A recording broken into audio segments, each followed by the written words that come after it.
and you wanted them to have prolonged exposure to it, I would imagine you'd want to do it briefly and shockingly where it felt really weird. And then at the end of it, they're not even sure if it really happened at all. Yeah. And then slowly, over a long period of time, when the person gets to adapt and they make a decision, it's time. It's just like what we were talking about with the ontological shock. Get past that, Yes. and then you can move on with whatever is. Because it was supposed to very come from brief. that. Yeah. Very, very shocking and very brief. Well, I mean, was it though? Because when you're in a dream state, time and space kind of get manipulated anyway. Isn't it possible that you are actually interacting for a longer time, or do you mean just from like it's possible. start to finish was like, here we are, I'm gonna fuck with you for a little bit, and then it's over? Well, that's what it felt like when I woke up. So when I woke up, it felt like it happened so quickly, and then it was over. But I don't know. I don't know. I mean, I was asleep it was like 3 a.m, so I was probably asleep I probably went to bed at like 11, something like that. So I wasn't asleep for very long. Maybe I went to bed a little later. I don't remember. But what I do remember was the shock of it. It was different than any other dream I'd ever had, where it was like this is a real thing. Yeah.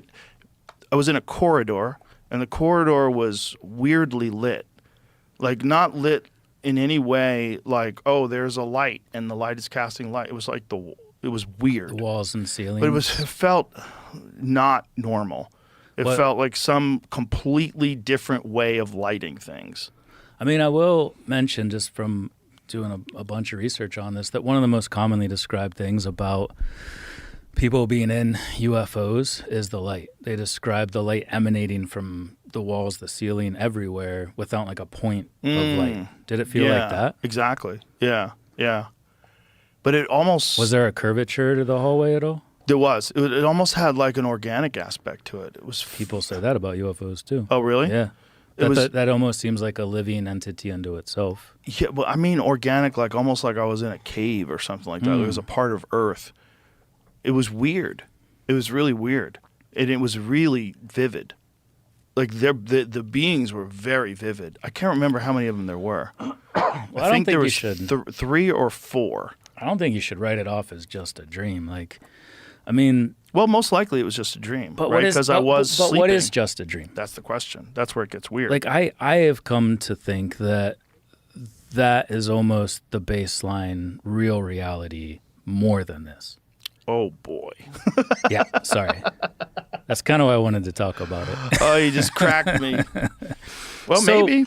So I had a really insane experience in 2022 that forced me to start thinking about what this is, what this physical reality is. Because I was shown, What was 2022? I call it a mini abduction. I was taken up, I was at a UFO conference, actually the same one where I was watching that with James Fox before it came out, the Virginia case. So I was taken up to this room that no one was in. I was taken out on the balcony. I wasn't allowed to leave. By who? A woman who I knew, but loosely. Basically, I was downstairs. She saw, or they saw through her, because this gets really weird, that I was out of money. I was trying to get a beer at the bar for like $12 or whatever they charge you with these things. It was a Halloween dance party. This was October 14th, 2022. I was out of money.